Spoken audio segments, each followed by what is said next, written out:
The air in the Quartermain Mansion's grand ballroom was thick with a clawing scent of white lees and the heavier, more suffocating weight of unspoken resentments. Some light streamed through the high-arched windows, catching the dust motes dancing above the heads of Port Charles elite, but it did little to warm the chill that had settled over the room.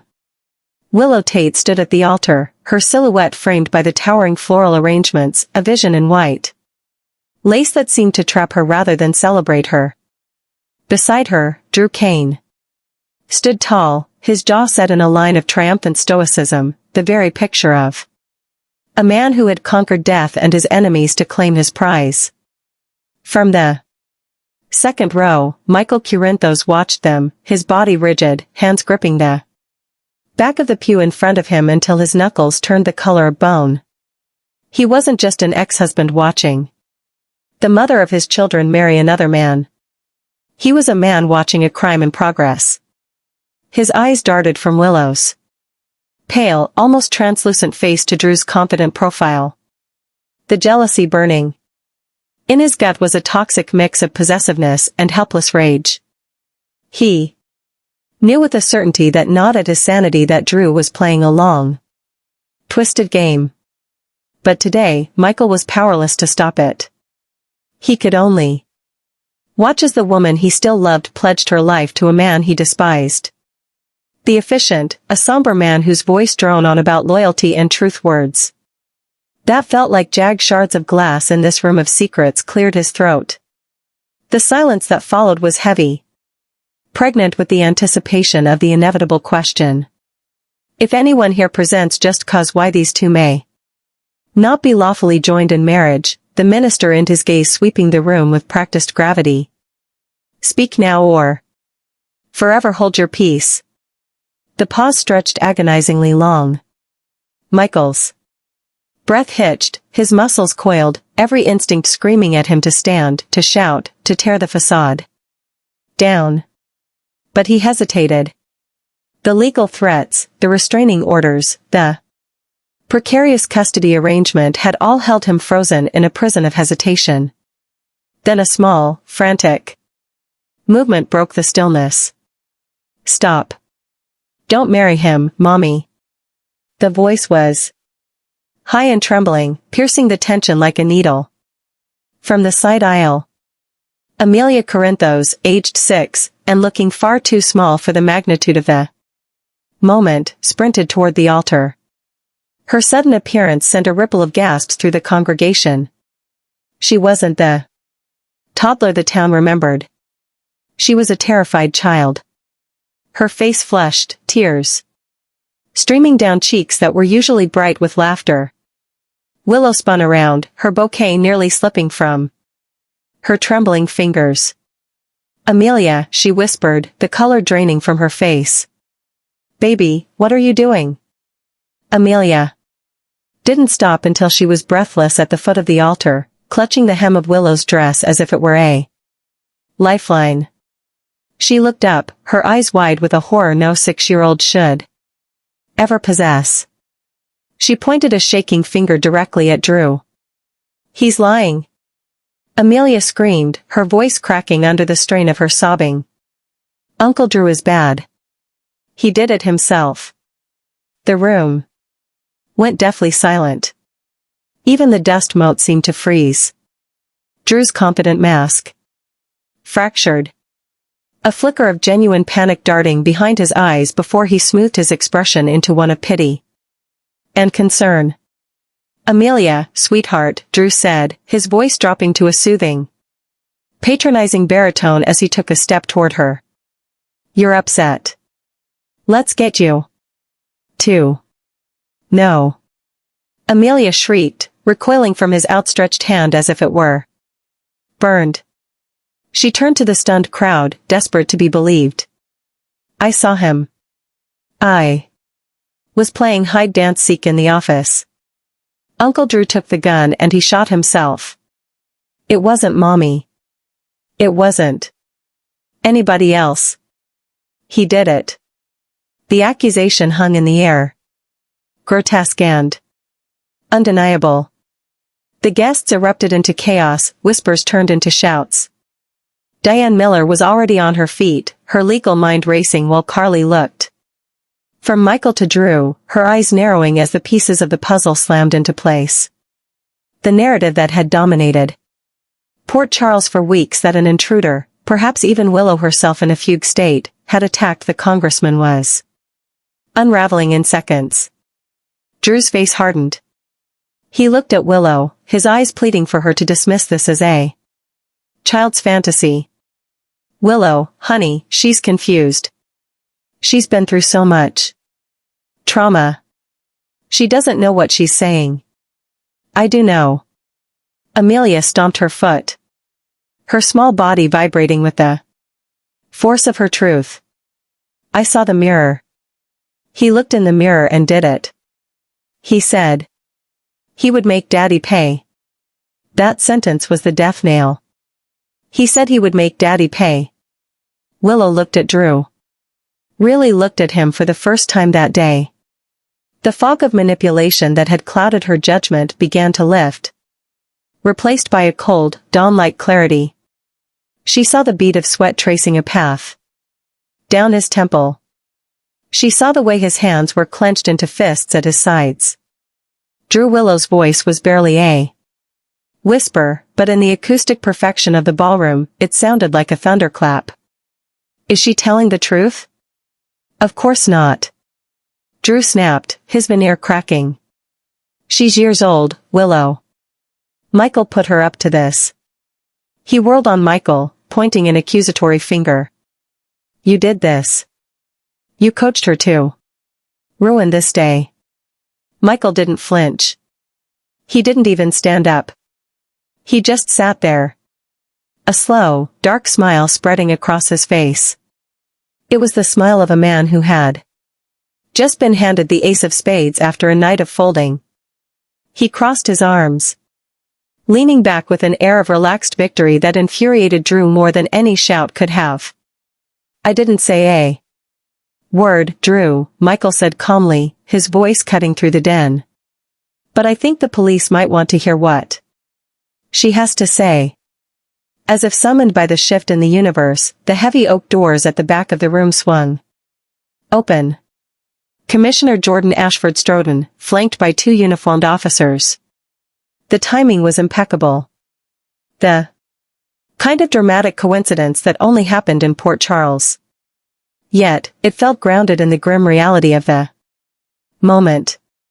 They had been waiting in the wings, perhaps tipped off, perhaps just monitoring the high-profile event.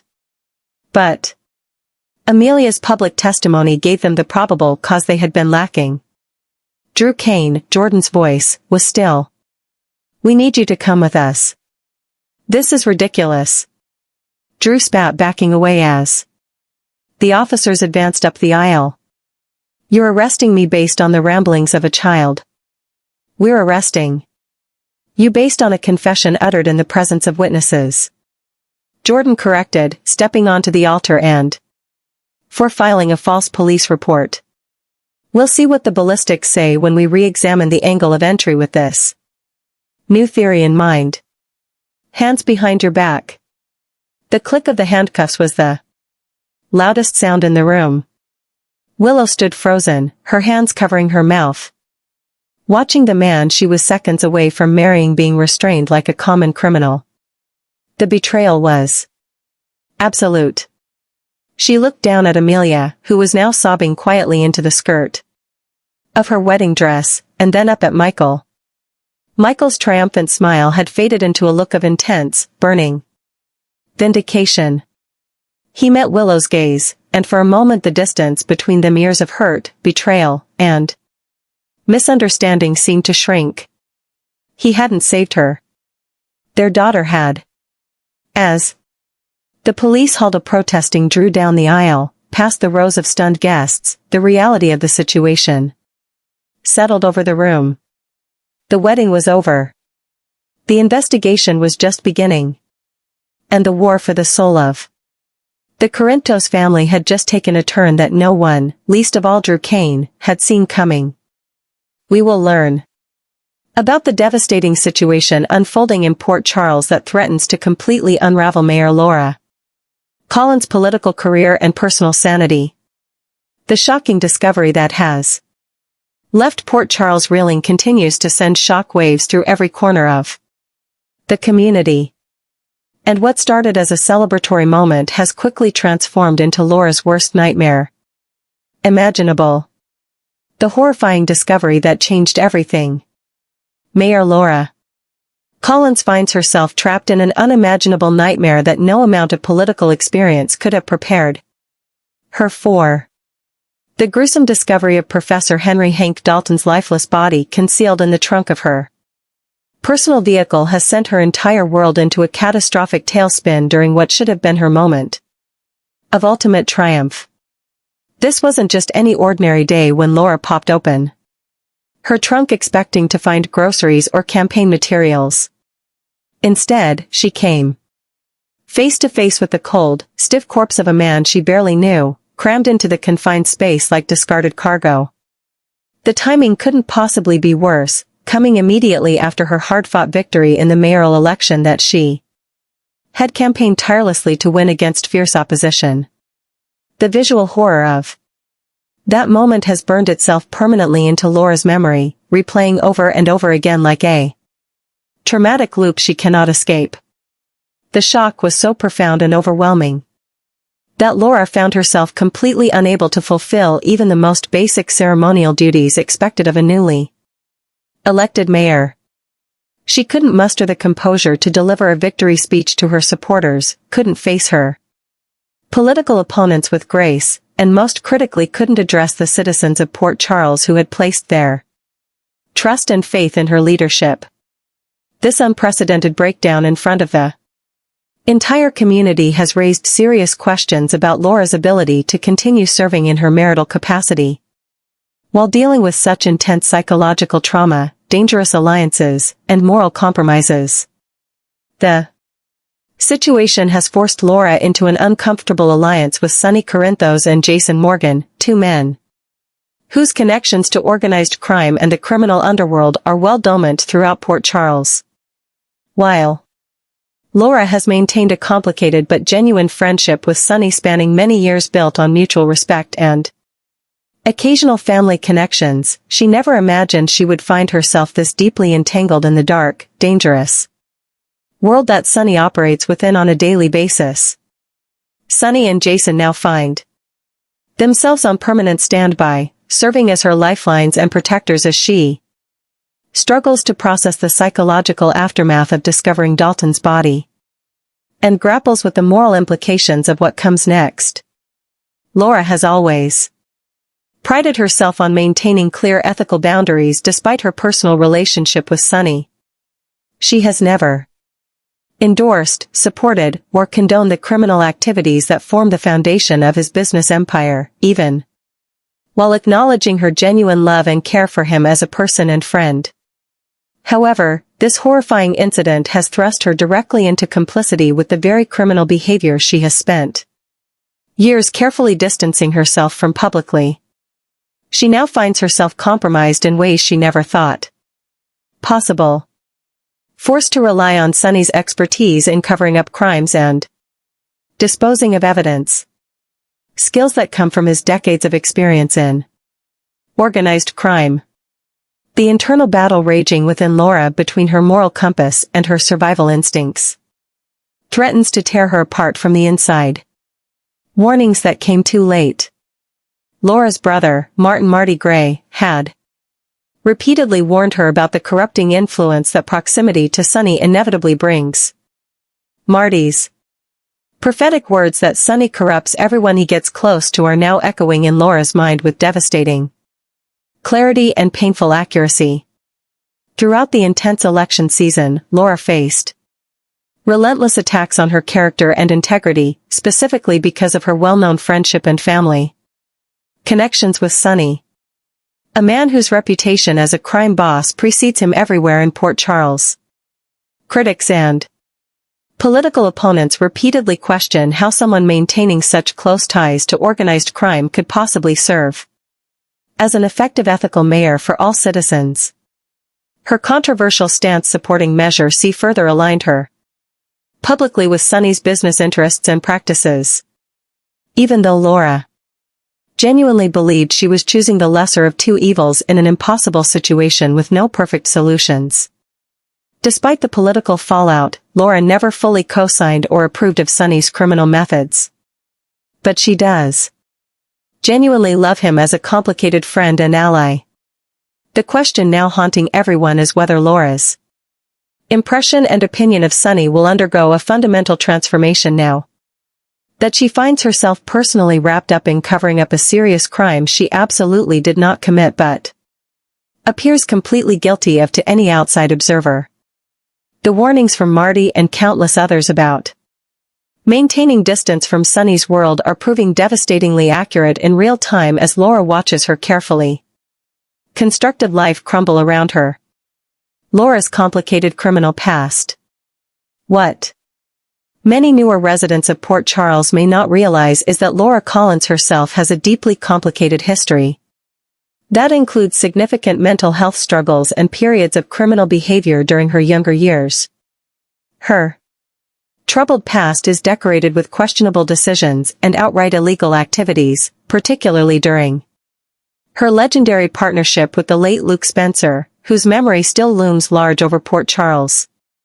Laura and Luke kept viewers absolutely riveted and tuning in faithfully for decades with their dangerous adventures, criminal escapades, and morally ambiguous choices that often landed them on the wrong side of the law.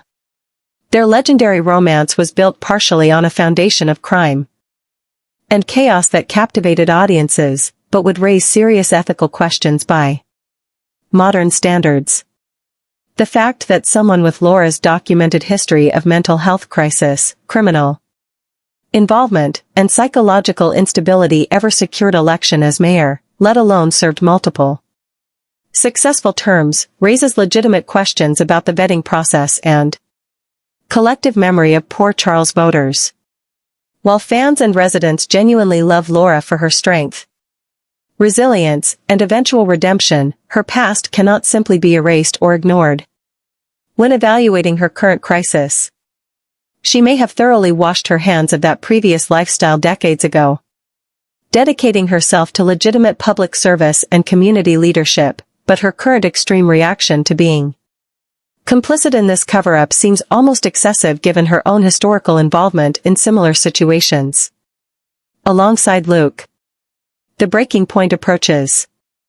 Laura's prior documented mental health struggles and accumulated traumas from years of extraordinary experiences have numerous fans and psychology experts seriously wondering if a complete mental breakdown might be inevitable at this point. The psychological pressure of maintaining this massive secret while simultaneously serving as mayor and facing her own guilty conscience could prove too much for even someone as resilient as Laura Collins. Could we witness her spiral completely out of control, losing her grip on reality as the walls close in? Her owner? The signs of psychological deterioration are already becoming apparent to those closest to her who notice the haunted look in her eyes and her increasingly erratic behavior. Sunny and Jason may soon face their own nightmare scenario trying to reel Laura in and prevent her from making catastrophic decisions that would expose everyone involved. Keeping their disposal of Dalton's body completely under wraps becomes exponentially more difficult if Laura concludes that the only path to absolving herself of overwhelming guilt is confessing everything to the authorities. A confession that would inevitably take Sunny and Jason down with her in a spectacular fashion.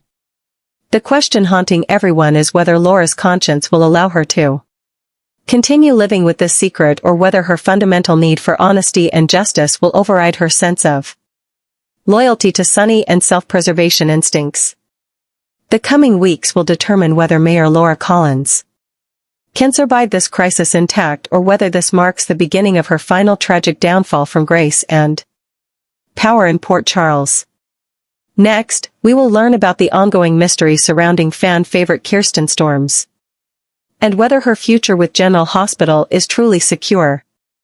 The question that has been burning in the minds of Devoted soap opera enthusiasts for months now centers on one of Port Charles' most beloved legacy characters, Maxie Jones, and the talented actress who has brought her to life for so many years. Speculation has reached a fever pitch as viewers desperately seek answers about contract renewals, potential returns, and the unthinkable possibility of a recast. The silence from both the actress and the network has only intensified the curiosity and concern among the General Hospital faithful who have grown up watching Kirsten's portrayal of this iconic character. The big move that changed everything. The soap opera world was shocked when Kirsten Storms made the life-altering decision to relocate from the glitz and glamour of Los Angeles to the rolling hills of Tennessee, bringing her precious daughter Harper along for this major lifestyle change. This wasn't just a temporary vacation or a brief sabbatical from the demands of daily soap opera filming. This represented a fundamental shift in priorities and a complete reimagining of what work-life balance means for the busy actress. The move demonstrated Kirsten's commitment to providing a different kind of childhood experience for Harper, one away from the constant hustle of Hollywood and the relentless pace of the entertainment industry. Sources close to the actress suggest that the decision was months in the making, with Kirsten carefully weighing the pros and cons of approaching her life, but ultimately choosing what she felt was best for her family's long-term happiness and well-being. What makes this situation even more intriguing is that Kirsten's ex-husband, Brandon Barish, who soap fans know from his memorable stint on Days of Our Lives, also made the cross-country journey to Tennessee. This coordinated relocation speaks volumes about both parents' dedication to maintaining a stable co-parenting arrangement for young Harper. Brandon's willingness to leave behind his own California connections and career opportunities demonstrates the former couple's mature approach to putting their daughter's needs first. Regardless of personal sacrifice, the fact that both parents now reside in the same state allows for a much more fluid custody arrangement, with Harper able to easily move between households without the complications of long distance travel or conflicting time zones. Industry insiders have praised this collaborative co-parenting model, noting that it's relatively rare in Hollywood for divorced couples to coordinate their lives so seamlessly in service of their children's stability and emotional health. The contract conundrum. Now, here's where things get particularly complicated and where fans' anxiety levels start to spike. Kirsten has been notably absent from General Hospital's canvas for well over months. An absence that feels like an eternity to viewers who are accustomed to seeing Max's vibrant personality light up their screens on a regular basis. This extended hiatus has naturally triggered widespread speculation about whether the beloved actress has quietly walked away from her role, whether negotiations have broken down behind the scenes, or whether something more concerning might be happening that neither the actress nor the network are willing to discuss publicly. The rumor mill has been working overtime, with various theories circulating on social media platforms and fan forums, ranging from the optimistic to the deeply pessimistic. Some devoted followers have been counting the days since Maxie's last appearance, creating detailed timelines and analyzing every cryptic social media post for hidden clues about Kirsten's intentions. However, before panic completely sets in among the General Hospital fanbase, it's important to note that Kirsten has not officially resigned from her position on the show, nor has she made any definitive statements suggesting that her time in Port Charles has come to an end. In fact, the situation appears to be far more flexible and modernized than traditional soap opera contracts typically allow. According to information that has trickled out through various channels, executive producer Frank Valentini has been remarkably accommodating about Kirsten's new living situation and family priorities. The legendary producer has apparently agreed to keep Max's character very much alive and available while simultaneously granting Kirsten the unprecedented flexibility to return to Los Angeles and resume filming. whenever she feels the timing is appropriate for her personal circumstances. This kind of arrangement represents a significant departure from the rigid days-a-week shooting schedules that have traditionally defined soap opera employment, and it may signal a broader shift in how the industry accommodates performers who have families and lives outside of the studio. The social media silence. What's particularly noteworthy to those who have followed Kirsten's career over the years is her dramatically reduced presence on social media platforms. A change that feels almost jarring given her previously active online persona. For an actress who once regularly engaged with fans, shared behind-scenes glimpses of life on set, posted adorable photos of Harper, and maintained a relatively public profile, this retreat into privacy represents a complete degree turn in her approach to public life. Her Instagram account, which once buzzed with activity and interaction, has become eerily quiet, with weeks sometimes passing between posts. When she does share content, it tends to be minimal, carefully curated, and devoid of the spontaneous personal touches that once characterized her social media presence. This dramatic shift has left many followers feeling disconnected from an actress they once felt they knew through her online sharing. The consensus among longtime observers is that Kirsten has made a conscious, deliberate choice to embrace a much more private lifestyle in Tennessee, reserving her public F-facing persona for those times when she's actively working in the entertainment industry and appearing in Los Angeles. This boundary between private life and public career makes complete sense from a personal wellness perspective, but it does leave fans feeling somewhat in the dark about her plans, her well-being, and her future intentions regarding General Hospital. Some supporters have expressed understanding and respect for her need for privacy, especially given the often intrusive nature of celebrity culture and the challenges of raising a child in the public eye. Others, however, have admitted to feeling a sense of loss, as if they've been cut off from someone whose journey they've been invested in for years. What happens to Maxie Jones? The elephant in the room, of course, is what all of this means for Maxie Jones as a character on General Hospital's canvas. Maxie isn't just another supporting player who can be written in and out of storylines without much consequence. She's a legacy character with deep roots in Port Charles history, connections to multiple family units, and decades of story history that fans hold dear. She's the daughter of the legendary Frisco Jones and Felicia Scorpio to characters who themselves have iconic status in General Hospital lore. Maxie has been through countless dramatic storylines over the years. From heartbreaking losses to triumphant romances, from professional challenges to personal growth arcs that have resonated deeply with viewers, the character has evolved from a rebellious teenager into a mature, successful businesswoman and devoted mother. And that journey has been documented over the course of many years with Kirsten at the helm. The possibility of recasting such an integral character is something that fills many fans with absolute dread. While soap operas certainly have a long history of recasting roles when circumstances require it, legacy characters with decades of history are particularly challenging to recast successfully.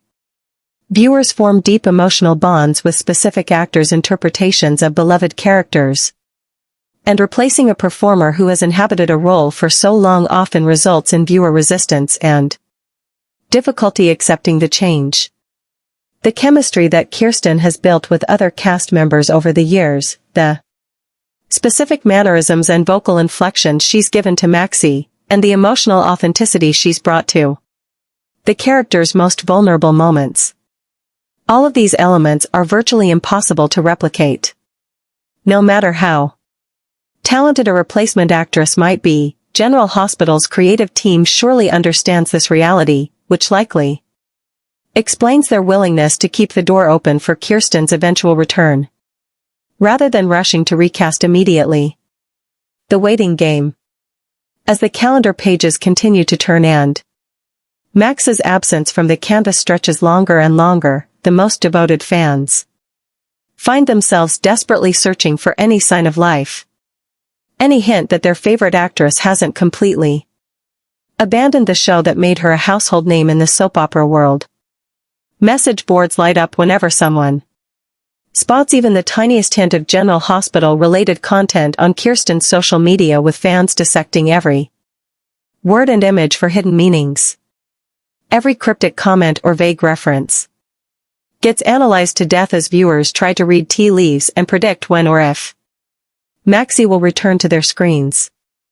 The frustration of not knowing is perhaps worse than bad news would be, as uncertainty creates its own unique form of anxiety among the fanbase. There has been some cause for cautious optimism. However, Kirsten herself dropped what many interpreted as a significant hint when she suggested, albeit in somewhat vague terms, that she might be back on General Hospital by the end of this year. That statement, brief as it was, sent ripples of excitement through the fan community and sparked renewed hope that Maxie story isn't over after all. However, as the weeks have passed since that comment was made, and as the end of the year draws closer, without any confirmed filming dates or official announcements from the network, some of that initial optimism has started to fade into anxious waiting.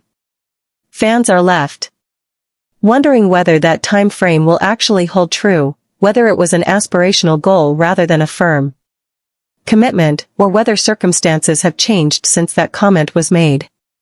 The reality is that until Kirsten Storms herself makes a definitive public statement about her plans, or until General Hospital releases an official announcement regarding Max's status, everything remains speculation and hopeful interpretation of limited information. The actress has maintained her silence on the specifics of her contract situation, her return timeline, and her long-term intentions regarding the show. This communication vacuum, while perhaps necessary for Kirsten's personal peace and privacy, does create challenges for fans who simply want to know what to expect.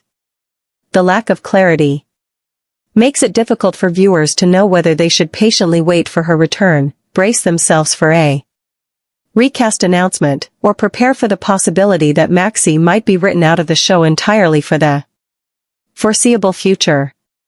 As the situation continues to unfold and evolve, one thing remains crystal clear. The General Hospital fanbase's deep affection for both Kirsten Storms and the character she has portrayed so memorably for so many years.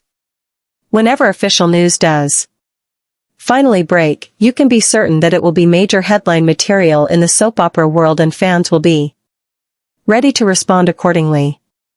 Stay tuned to this channel for all the latest updates the moment any new information becomes available about this developing story.